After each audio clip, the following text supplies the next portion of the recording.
ouve Caçula FM, a rádio que toca a família.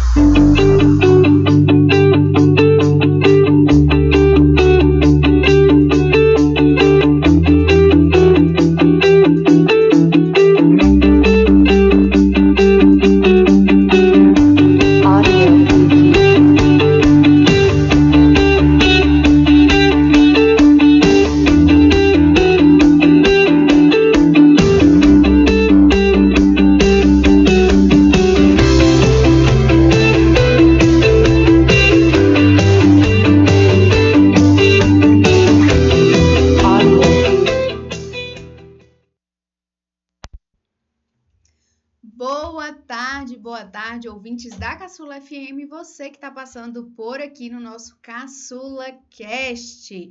Mais uma quinta-feira em que caminhamos juntos nessa nova etapa do Caçula Cast. Conversas que conectam, ideias que inspiram. Neste mês nós estamos aqui seguindo, essa ideia de campanha agora do Setembro Amarelo e viemos trazer essas discussões para perto de você. No último episódio, no nosso primeiro episódio, na verdade, na última quinta-feira, nós trouxemos aqui Vinícius Reis, que é coordenador de saúde mental do município de Vitória da Conquista. Então, se você, por algum motivo, perdeu ou não ficou sabendo, não assistiu, corre lá no episódio anterior e assiste porque a conversa está muito bacana. E hoje, para esse diálogo do nosso segundo encontro no Caçula Cast, nós trouxemos Daniele Nogueira, ela que é psicanalista, especialista em luto e está aí se especializando cada vez mais na área da suicidologia. Dani, boa tarde, Dani. Seja bem-vinda ao Caçula Cast. Muito obrigada, Jamile. Boa tarde a todos. Obrigada mais uma vez pela oportunidade de estarmos aqui de novo para falar de um assunto tão importante que é a saúde mental, e o suicídio. Maravilha. Bom, o luto é uma experiência, universal, mas que cada um vive essa experiência de uma forma muito singular. E Dani, por ser, hoje já uma das principais especialistas aqui na nossa cidade e talvez até na Bahia, no Brasil, no mundo, vai falar um pouco desse tema pra gente, dentro dessa abordagem da saúde mental e também falar sobre um grupo que Dani movimenta aqui em Vitória da Conquista com pessoas daqui e também da região aí das redondezas e eu acredito que é um grupo que vai expandir, que logo mais vocês vão estar ouvindo aí, quem sabe a nível nacional. Bom, Dani, fala um pouquinho pra gente sobre essa questão da experiência do luto, associado à saúde mental. No último episódio, a gente falou muito sobre essa questão da pessoa em si, tá? E hoje eu quero falar para vocês que nesse episódio nós vamos evidenciar essa questão do contexto visto de fora, principalmente o cuidar de quem fica, que é o que Dani vai falar aqui mais para frente sobre a ideia e todo esse movimento que ela faz dentro do grupo. Mas Dani, fala um pouco pra gente como essa experiência do luto, de uma forma singular e voltado para esse luto específico aí de quando acontece em situações onde a pessoa, tem esse autoextermínio. Então, eu acho que vocês têm que voltar lá para assistir o nosso episódio de apresentação, onde eu conto um pouco da minha história. Eu sou uma mãe enlutada, meu filho faleceu em 2023 e após tudo isso, eu já tinha estudado psicanálise e eu resolvi estudar um pouquinho, me aprofundar nessa área do luto e foi quando eu descobri a pós-venção. A pós-venção é exatamente os cuidados e acolhimento, que a gente precisa ter com as pessoas enlutadas, pelo autoextermínio. E eu não conhecia, a gente ouve muito falar de prevenção,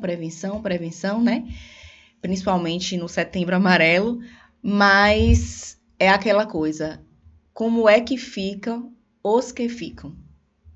Quem cuida dessas pessoas?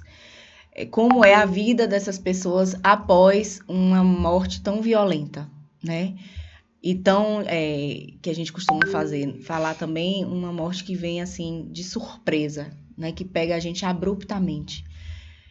E aí eu conheci, né, a pós-missão, e eu falei, eu preciso ser cuidada. Primeiro pensamento. Mas eu também preciso cuidar, porque aí a gente já vai com aquele olhar de psicanalista, né? E eu comecei a me aprofundar mais. Conheci uma pessoa através das redes sociais, que hoje ela é a maior suicidologista do Brasil, ela é doutora em psicologia, que é a Karina Okajima Fukumitsu. E ela tem muito material, muitos livros, e eu comecei a estudar, né, sobre isso, sobre os cuidados às pessoas que ficam. E eu descobri um índice alto também de autoextermínio nessa população. Porque é um luto ainda muito estigmatizado, existe um tabu muito grande, existe algo que traz vergonha e culpa de uma maneira, de um nível alto, e aí essas pessoas começam a buscar o isolamento, tem vergonha de falar e não se sente bem, não acham espaços que elas possam estar colocando tudo isso para fora, e elas começam a se isolar. E o isolamento, a gente já sabe, o isolamento traz tristeza, e a tristeza vai para uma depressão, e daí por diante, né? Como diz o ditado popular, é só ladeira abaixo. Então, hoje em dia no Brasil são poucos os lugares de fala para essas pessoas enlutadas por autoextermínio. E aí eu comecei a me interessar. E quer que eu continue a história? Você vai me fazer uma pergunta? Bom, vamos só puxar o gancho para quem está em casa entender. Dani já está até dando essa introdução, né, do grupo Missão Vida. O grupo Missão Vida é um grupo que Dani coordena, né, idealizadora, né, fundadora desse grupo aí, juntamente com as pessoas que abraçaram esse projeto dela, diante dessa vivência, dessa experiência particular que ela teve, né, com esse tipo de luto, e trouxe esse projeto muito bacana, muito bonito mesmo, em prática aqui em Vitória da Conquista. E aí, Dani, agora fala pra gente, né, já dando sequência ao que você começou a dizer, como é que nasceu essa ideia do grupo Missão Vida, de onde surgiu, assim, vou fazer um grupo para essas pessoas que ficam. Então, primeiro da minha necessidade, né? Porque quando completou 1 ano que meu filho havia falecido, eu comecei a ter uma necessidade muito grande de colocar o que estava dentro de mim guardado para fora. Eu queria fazer algo que a sociedade chamasse a atenção da sociedade para este assunto específico. E foi aí que surgiu o grupo, né, de uma conversa, na verdade, de uma tia e de uma amiga. E elas já trabalhavam com círculos de construção de paz, que é uma ferramenta da justiça restaurativa. E esses círculos são ajuntamento de um grupo de pessoas, né? E a gente senta em roda para conversar sobre vários assuntos. Claro, sempre tem o tema específico para aquela roda, para aquele encontro, para aquelas pessoas, onde a gente quer alcançar com aquelas pessoas. E elas me apresentaram tudo isso, e aí eu falei, que tal a gente começar algo nesse sentido para apoiar, né, pessoas enlutadas? E aí foi que iniciou o grupo Missão Vida, né? Como ela tem acesso a esses familiares, né? Ela é juíza aqui na cidade, ela tem acesso a esses familiares, e era uma forma dela estar indicando essas pessoas para ter um lugar de fala. E assim, em abril de 2024, a gente começou a nossa primeira reunião, né, que aconteceu no fórum daqui da nossa cidade, e com o intuito de ajudar, mas também de sermos ajudadas, né? Porque estávamos ali as 3 também como nesse mesmo processo de ressignificação do luto.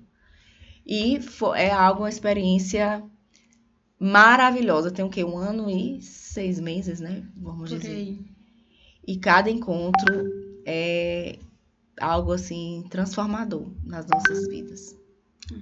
Dani, hoje, né, já depois dessa longa caminhada, né, na verdade, não vou nem utilizar a longa, né, porque vocês estão apenas começando, né, eu acredito que seja um processo que demande tempo, que demande paciência, que demande investimento mesmo, mental, de esforço emocional e tudo.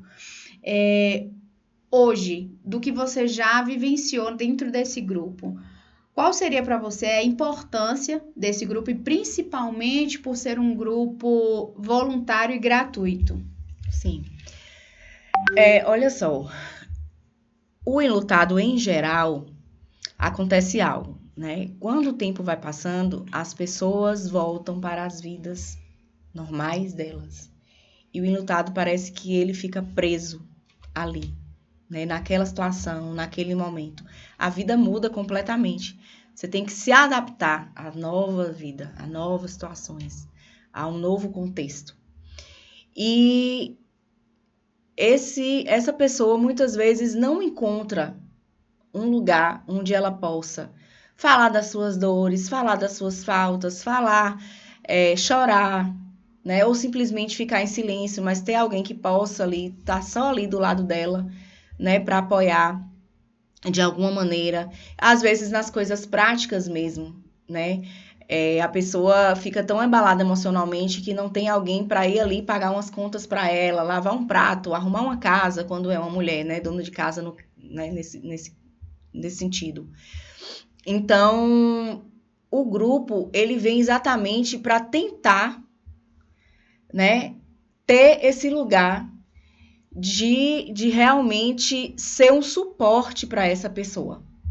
Não só na escuta, não só no acolhimento, no abraço, no pegar na mão ali, mas também em resolver outras questões, como já aconteceu no grupo da gente conseguir resolver outras questões burocráticas, por exemplo, né, em relação a pessoas que faleceram, velório e tudo mais. Então, assim, esse grupo ele vem para tentar realmente dar um suporte total para essa pessoa, no que ela realmente está precisando. Porque o grupo pergunta assim: o que você precisa? Qual é a sua necessidade nesse momento? Sabe? A gente não quer uma ajuda medíocre. O que é ajuda medíocre? Eu lembro de uma história que a minha professora, a minha mestra, né, Karina, ela conta, que a mãe dela ficou internada por muito tempo por um problema que ela tinha de saúde. E a mãe dela sempre gostava dos pés descobertos. Ela não gostava de ter o pé coberto. E toda enfermeira que chegava no quarto ia lá, pegava o lençol e cobria o pé. E aí ela ficava com a cara assim, sabe? Olhando, tipo, eu não quero que cubra meu pé. Então a pessoa chegava e não perguntava, né? Eu posso cobrir o seu pé? Ou a senhora quer deixar do jeito que tá? A pessoa não perguntava, automaticamente ela ia lá e fazia, achando ela que ela estava ajudando, cobrindo ali o frio do pé da senhora. Mas a senhora não queria. Então isso é uma ajuda medíocre. E o nosso grupo não quer uma ajuda medíocre. A gente quer realmente fazer algo que a pessoa queira que seja feito para ela naquele momento. Então, o grupo se propõe a isso, sabe?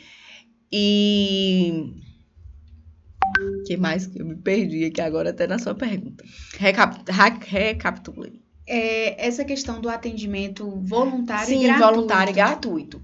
E aí, precisa ser um trabalho voluntário e gratuito, porque, primeiro, né, a gente trabalha no formato dos círculos de construção de paz, que é ligado à justiça restaurativa e que é algo que é gratuito para a sociedade, né?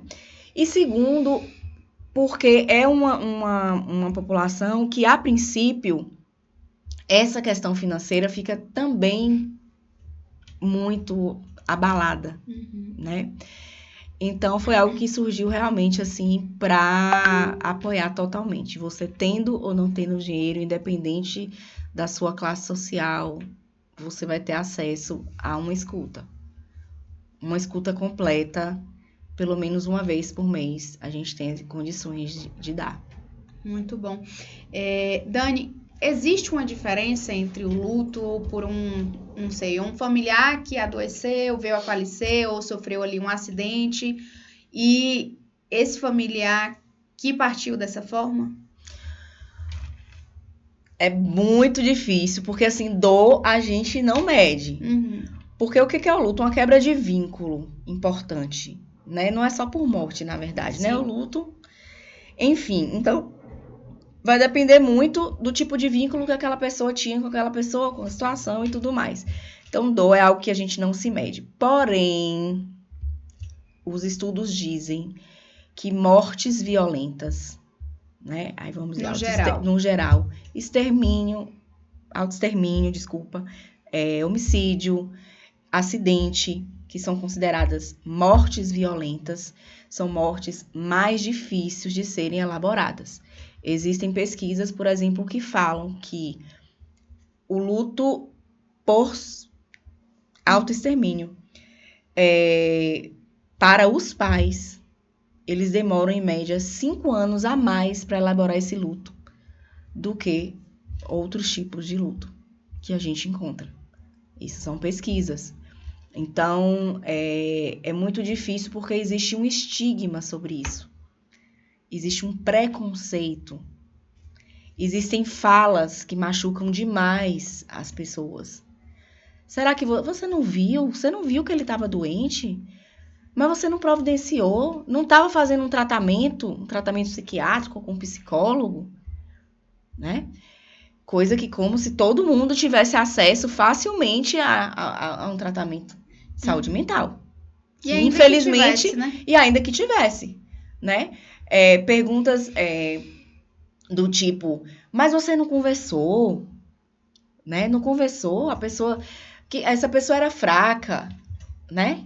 Era fraca. Ou então falar, teve muita coragem, né? Teve muita coragem. E tem várias outras coisas. Você, quando é com pai e com mãe, você não cuidou direito, você não soube ensinar, né? Você deve ter feito alguma coisa errada, né? O que foi que você fez? O que aconteceu? Quem brigou com quem? Uhum. Né? Por exemplo, nós tivemos essa experiência de saírem coisas, comentários que eu não vou reproduzir aqui, mas comentários horríveis em relação à nossa família. Então, pessoas que não eram do nosso convívio, que não nos conheciam, saíram falando coisas, achômetros por aí, né? E, infelizmente, essas coisas se tornam muito pesadas. E aí a pessoa tende a, cada vez mais, se encolher, né? Às vezes até para se preservar, Exatamente. Né? Se proteger. E proteger a memória do outro também. E, inclusive, por isso que existe muita subnotificação, tá? Para esse tipo de morte. E existem as pessoas que mentem. Não, morreu infarto, morreu de não sei o quê, não fala a realidade, sabe? Para exatamente se preservar e preservar aquele que morreu. Diante desse contexto, né, quando você traz essa questão dessas falácias, comentários, me parece que existe uma extensão, né? Eu não sei se o termo seria esse, de uma fragilidade emocional ali, que já advém do outro. O termo não é nem fragilidade, mas eu não consigo pensar numa palavra que defina melhor. Mas assim, é como se essa dor se estendesse para aqueles que ficam agora. Né? A pessoa parte e aí inicia-se um processo aqui diante de todos esses que têm uma proximidade maior que ficam. E aí você, falando sobre isso, quais seriam aí esses sentimentos que você entende que predomina, né? Que você entende que você vivenciou e do que você escuta com essas pessoas? Primeira coisa são os questionamentos, né? Por quê? Por que a pessoa fez isso? Né? Por que ela não me falou? Por que? Como é que foi isso? Onde é que eu tava? Né? O que ela estava sentindo naquela hora? E assim, eu acho que as várias perguntas que não têm resposta. Eu acho que isso é o que mais martiriza. Depois, a culpa. Por que eu não vi? Sabe?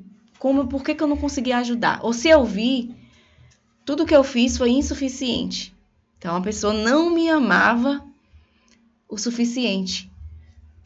Ou eu errei muito. Eu fui uma péssima mãe, eu fui um péssimo pai, eu fui um péssimo irmão. Sabe? Eu fui um péssimo amigo. E quando escuta, e quando a pessoa tem coragem de falar, que fala que você não sabe o que fazer, aí você fica se sentindo impotente, frustrado. Ele não confiava em mim. Ele não aceitou aquilo que eu falei. Sabe? Então, é horrível. É isso tudo, sabe? Esses questionamentos. Então, dá culpa. A outra coisa que pode acontecer é raiva. Muita raiva. Por que você me deixou? Por que você fez isso? Por que você foi tão egoísta a esse ponto de fazer isso comigo? Aí a gente tá sendo egoísta, mas aí a gente xinga o outro, né? Então, eu acho que essas 3 coisas são muito pesadas. E ainda existe uma cultura, que eu acredito que eu falei no último podcast, sobre a questão religiosa, né? Que eu até esqueci de falar no início, que as pessoas também falam muito, né? Ah, seu parente tá no inferno, né? Deus não tava ali. Existem pessoas que chegam no nosso grupo que ouviram isso. Deus não estava com seu filho na hora que ele morreu. Então, como é que uma mãe escuta uma coisa dessa e não se sente mal, e não se sente culpada, e não fica com raiva de Deus? É porque assim, vê a condenação ali na boca de todo mundo, né? É isso. Então, eu acredito que é por isso, sabe? Continuando responder a pergunta anterior, mas é por isso que é tão difícil elaborar o luto por suicídio. Falei de novo. Só um parênteses, quando a gente está tentando, né, modificar a palavra aqui, não é nem por falha, nem nada, é mesmo por questão de entrega de conteúdo mesmo, tá? Porque hoje as redes sociais, elas entendem que algumas palavras soam muito violentas, né? E aí eles tendem a dar uma segurada ou até fazer o corte aí. Então, para entregar esse material de uma forma melhor, mais completa para vocês, a gente está aqui fazendo essas modificações nas palavras, que também já são modificações comuns já e que vocês já têm acesso e ouvido por aí. Dani, diante do que você trouxe aí, né, desses sintomas, desses sentimentos que persistem, né, que permeiam ali a realidade de quem ficou, existe uma forma correta, uma forma mais ou menos direcionada para enfrentar esse processo de luto? Eu acho que a primeira coisa é você não se isolar. É você achar seus pares, a gente costuma dizer. Pessoas que estejam passando pelo mesmo processo que você. A primeira coisa. Segunda coisa, eu acho que a gente precisa se permitir. Se permitir viver. E como é que a gente consegue isso? Não alimentando os pensamentos intrusivos. Porque são muitos. E quanto mais a gente alimenta esses pensamentos negativos que vêm de culpa, de raiva e de medo também, tem muito pensamento de medo de acontecer de novo, sabe? Tem muito isso. Quanto mais você alimenta esses pensamentos, mais você se isola e menos você se permite continuar vivendo. Então, eu acredito que a gente precisa se permitir, sabe? Se permitir sair, se permitir cuidar de si mesma, sabe? Se permitir trabalhar, se permitir estar com alguém que você ama, com sua família, em momentos importantes da família. Porque o que eu vejo, assim, as pessoas, elas têm uma tendência muito, realmente, eu não tô com vontade, aí não tem aquele esforço, sabe, de querer viver. E a gente precisa também, precisa de uma coisinha da gente, sabe, uma atitudezinha mínima para conseguir que tudo volte o primeiro passo. Exatamente, a fluir. Dani, hoje você, como psicanalista, né, atuante aí da área, qual o papel hoje, qual a importância de uma terapia direcionada para essa pessoa? E aí, seja na prevenção ou na pós-venção? Olha, é muito importante. Com todo respeito aos meus colegas psicanalistas, terapeutas, psicólogos, psiquiatras, mas eu acredito que quem trabalha com luto, ele precisa ter estudos específicos para o luto, porque o luto tem um viés muito grande, é muito complexo. Por exemplo, antes de estudar o luto, se uma pessoa chegasse aqui para mim, lutada, e falasse assim, olha, nos primeiros meses, né, e falasse assim, eu tenho certeza que eu vi fulano passando aqui. Olha, eu tava aqui na cozinha fazendo isso, eu ouvi a voz de fulano me chamando. Eu ia falar, tá abrindo um passo aí pra esquizofrenia, né? Tem uma coisa errada. E hoje eu já sei como é que funciona o cérebro em luto.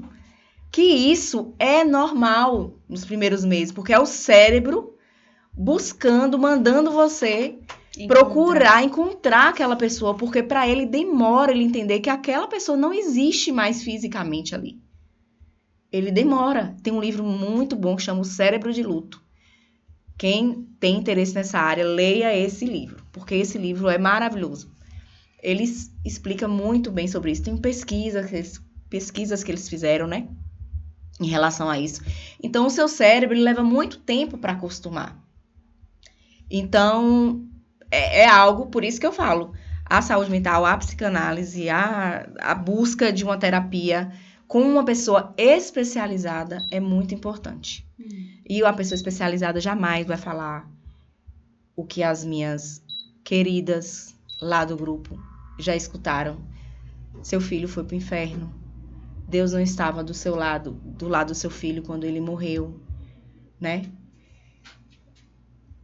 Ou como aconteceu com um amigo de meu filho, que sentia muito por não ter entrado no local antes, né, para tentar ajudar, né? Porque na verdade ele não sabia.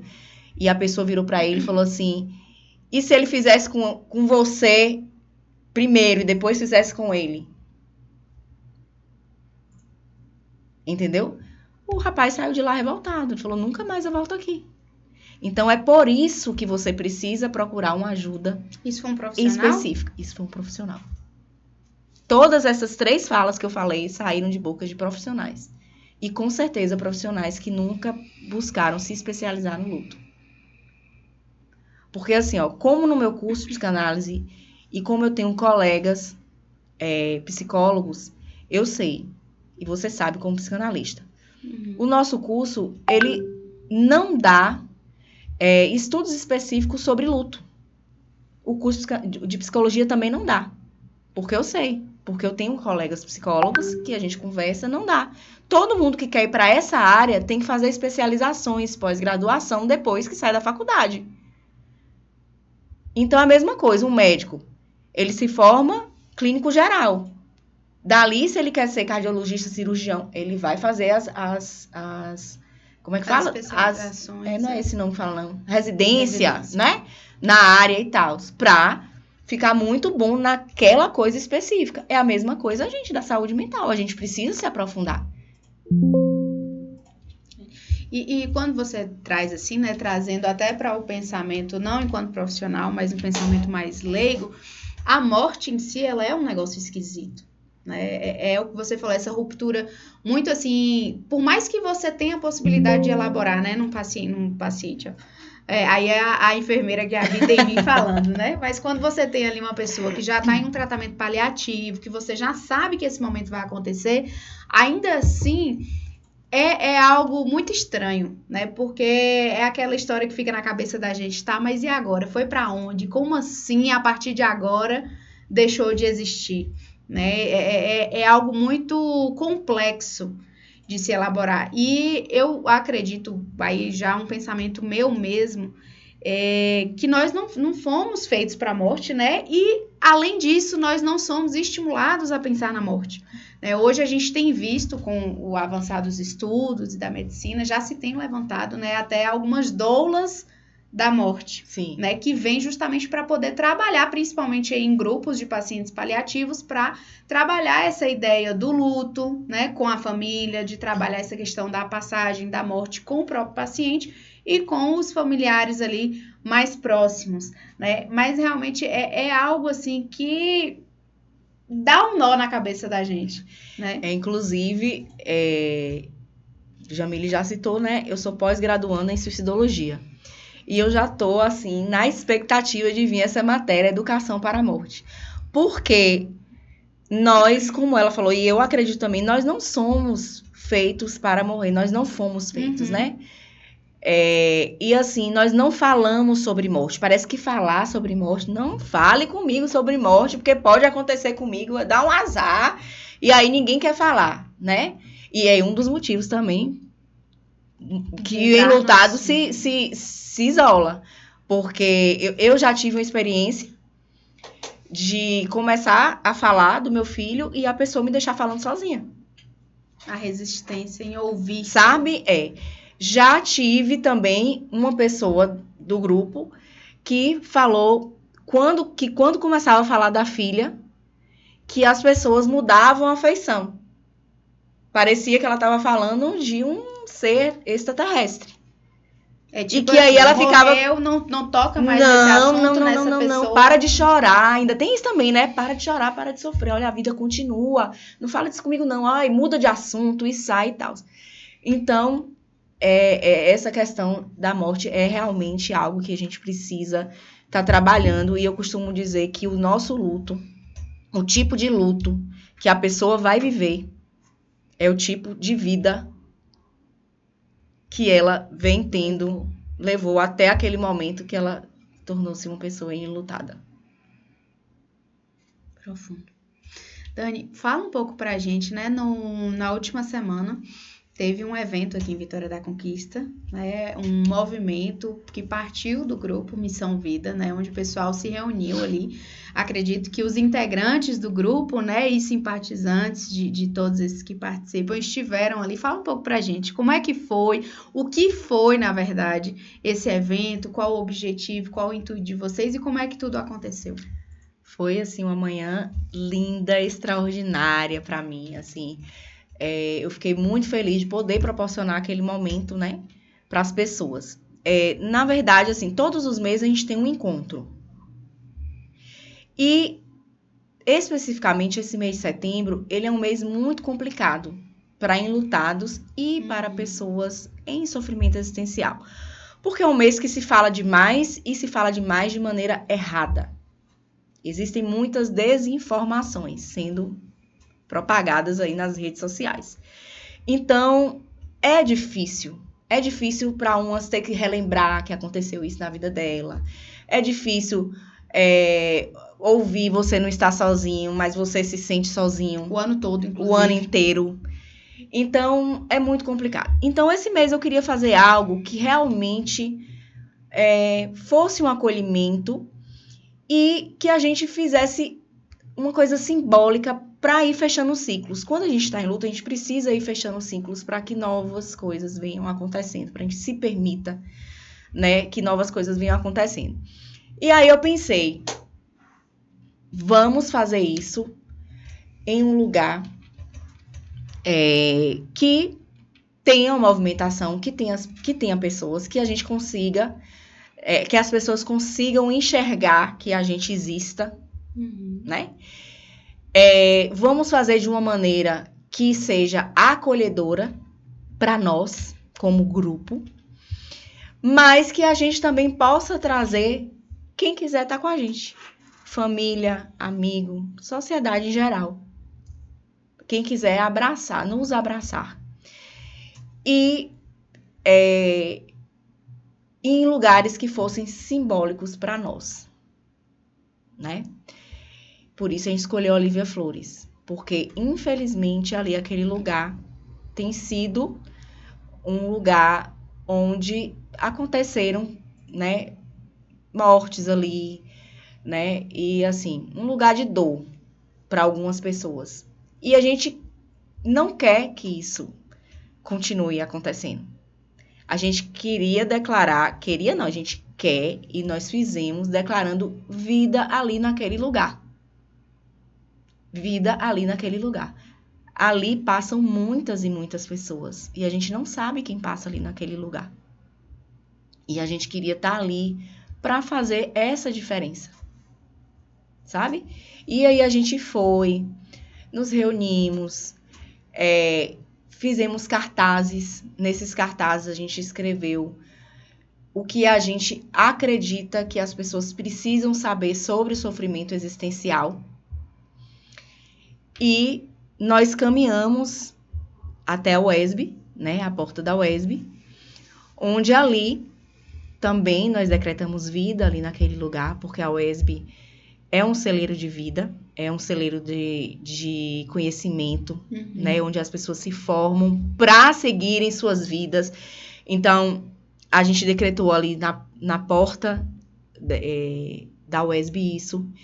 E ali nós fizemos um momento muito simbólico também, que foi soltar balões brancos, né, representando os nossos entes queridos que partiram, né, pelo autoextermínio.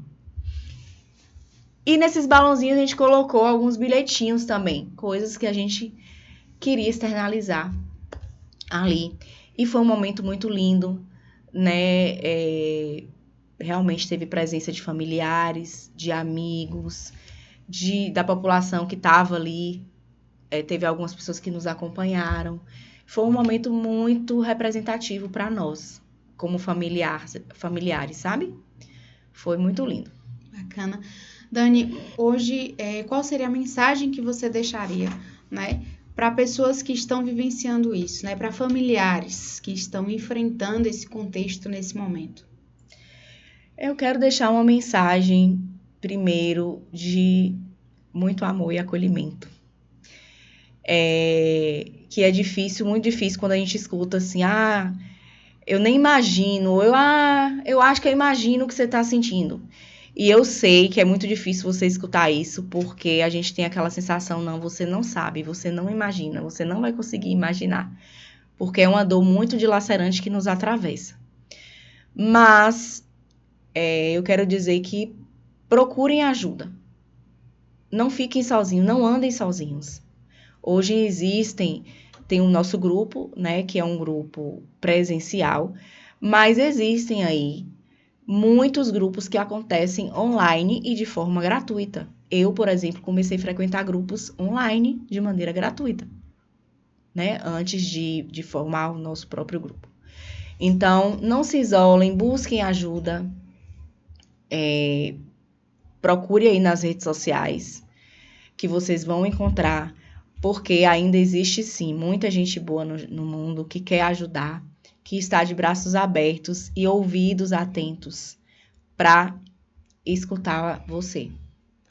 Dani, quem são as pessoas hoje que atendem, né, esses requisitos, que podem estar participando do grupo Missão Vida, e onde que essas pessoas que têm interesse podem encontrar informações?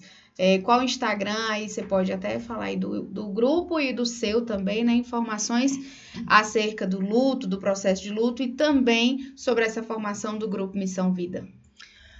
Olha só, o grupo é aberto para qualquer pessoa acima dos 16 anos. Homens e mulheres.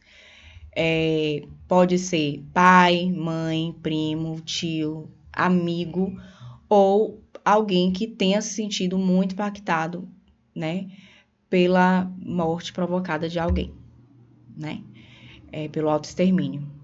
São para essas pessoas que o grupo está aberto. Hoje também a gente precisa de um apoio de pessoas que trabalham na saúde mental, né? Psicólogos, psiquiatras, psicanalistas, terapeutas, que quiserem estar também nos apoiando, mas sabendo que precisa ter esse pré-conhecimento aí em relação ao luto, né? Porque, como eu já falei aqui, a gente precisa ter essa especificidade para poder trabalhar de uma maneira correta, né, com a pessoa. E é isso. Para vocês nos encontrarem, nosso Instagram é @grupo Missão Vida. E o meu Instagram é @Daniele Nogueira Ferraz. Inclusive lá no @grupo Missão Vida, você tem lá uma fichinha do Google Forms na bio que você pode entrar, preencher, para poder participar de alguma reunião. E aí a gente entra em contato com você através aí dessa fichinha que você preencher. Ou você pode enviar uma mensagem lá pelo direct, que a gente responde. Maravilha.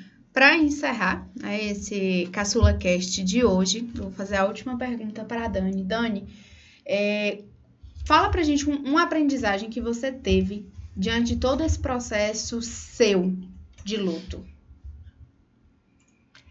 Eu acho que eu aprendi a ser mais compassiva.